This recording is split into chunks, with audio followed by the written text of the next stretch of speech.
राजस्थान कर्मचारी चयन बोर्ड द्वारा अपनी चहेती फर्म को टेंडर देने और लाखों युवाओं के भविष्य के साथ खिलवाड़ करने का मामला सामने आया है। दरअसल यह पूरा मामला वर्तमान का नहीं है, 2021 की पटवारी भर्ती से जुड़ा हुआ है।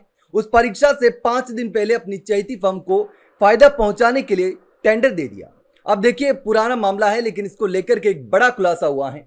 दरअसल टेंडर में पूरा खेल किया गया और 17 लाख अभ्यर्थियों की जांच परीक्षा से 5 दिन पहले चहेती फर्म को सौंप दी और उस जांच का नुकसान लाखों युवाओं को झेलना पड़ा।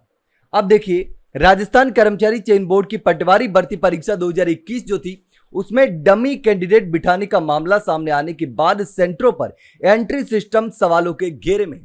जो प्रवेश दिया जा रहा था, उस प्रवेश की प्रक्रिया जो थी, प्रवेश में जो लापरवाही बरती गई, उसको लेकर ही अब सवाल खड़े हो गए। तो प्रवेश देने की जो सिस्टम था, एंट्री सिस्टम था, वो सवालों के घेरे में आ चुका है और एसओजी अब तक ऐसे 10 अभ्यर्थियों को पकड़ चुकी है। अब एक पड़ताल में यह भी सामने आया कि बोर्ड ने सेंटर पर एंट्री से पहले 17 लाख अभ्यर्थियों की जांच का काम नई दिल्ली की कम अनुभव वाली इनोवेटिव कंपनी को दे दिया और कंपनी को काम देने के लिए टेंडर की शर्तों में बदलाव तक किया गया। 32 लाख के टेंडर में 5 करोड़ रुपए टर्नओवर की शर्त लगा दी गई। नतीजा, दर्जनों डमी कैंडिडेट परीक्षा में शामिल हो गए और पूरी परीक्षा सवालों के घेरे में आ गई।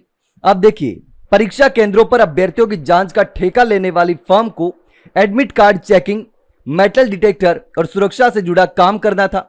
तो अब देखिए, कृषि पर्यवेक्षक और पटवार भर्ती परीक्षा के अलग अलग टेंडर में दिल्ली की इनोवेटिव एवीएस सिस्टम और रोमन नेटवर्क्स प्राइवेट लिमिटेड शामिल हुई। इनोवेटिव इंडिया प्राइवेट लिमिटेड में अंकित अग्रवाल और विशाल मित्तल डायरेक्टर थे।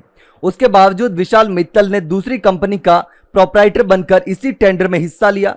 कंपनियों ने एक ही समय में एक ही बैंक से डीडी बनवाया और चयन बोर्ड ने कंपनियों के इस पूल सिस्टम को जानबूझकर अनदेखा भी कर दिया और इसका नुकसान सबसे ज्यादा अभ्यर्थी जो परीक्षा दे रहे थे, ईमानदार अभ्यर्थी, उनको उठाना पड़ा नुकसान। अब देखिए, एक ऑडिट रिपोर्ट हुई और उस ऑडिट रिपोर्ट में बताया गया कि टेंडर में हिस्सा लेने वाली फर्म के प्रतिनिधियों में किस तरह आपसे संबंध है। रिपोर्ट में स्पष्ट उल्लेख किया गया कि इस टेंडर में मिलीभगत हुई है और टेंडर प्रक्रिया में अनियमितता बरती गई।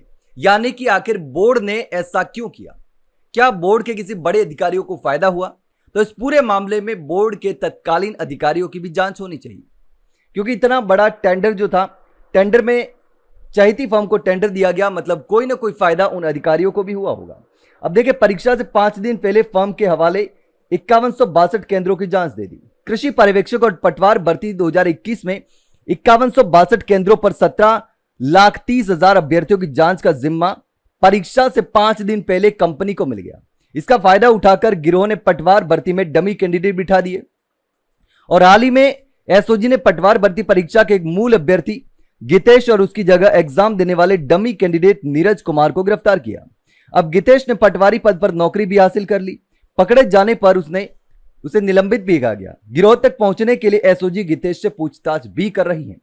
लेकिन अब देखिए किस तरीके से बड़ी लापरवाही हुई। परीक्षा से 5 दिन पहले 5152 परीक्षा केंद्रों पर जांच के लिए अनुभवी स्टाफ की जरूरत होती है, लेकिन वो भी नहीं हुई। सेंटर पर सही तरह से काम करने वाले मेटल डिटेक्टर की व्यवस्था भी सवालों के घेरे में है। कंपनी के पास ऐसा कोई सिस्टम नहीं था जिससे एडिट प्रवेश पत्र को पकड़ा जा सके। बोर्ड प्रबंधन पर सवाल है, उस पर भी सवाल खड़े हुए कि 32 लाख के टेंडर के लिए 5 करोड़ के टर्नओवर की शर्त क्यों रखी गई? 20 महीने पहले भर्ती की अधिसूचना जारी की और परीक्षा से 15 दिन पहले टेंडर क्यों निकाला? एक कंपनी के 2 डायरेक्टर अलग अलग फर्म के प्रतिनिधित्व कैसे बन सकते हैं? यानी कि उस समय बोर्ड के द्वारा बड़ी लापरवाही की गई, या फिर चहेतों को फायदा पहुंचाने के लिए, या फिर अधिकारियों को किसी भी तरीके से कोई ना कोई फायदा मिला होगा, इसलिए ऐसा किया। लाखों युवाओं के साथ कुठाराघात किया और उनके भविष्य के साथ खिलवाड़ करने का काम किया। लेकिन इस पूरे मामले को लेकर के आप क्या सोचते हैं? कमेंट सेक्शन में कमेंट करके जरूर बताना। वहीं अगर जानकारी अच्छी लगी हो तो वीडियो को लाइक और शेयर जरूर करें। चैनल को सब्सक्राइब करना ना भूलें। फिलहाल के लिए इतना ही, जल्द मिलते हैं एक नई जानकारी के साथ। तब तक के लिए नमस्कार।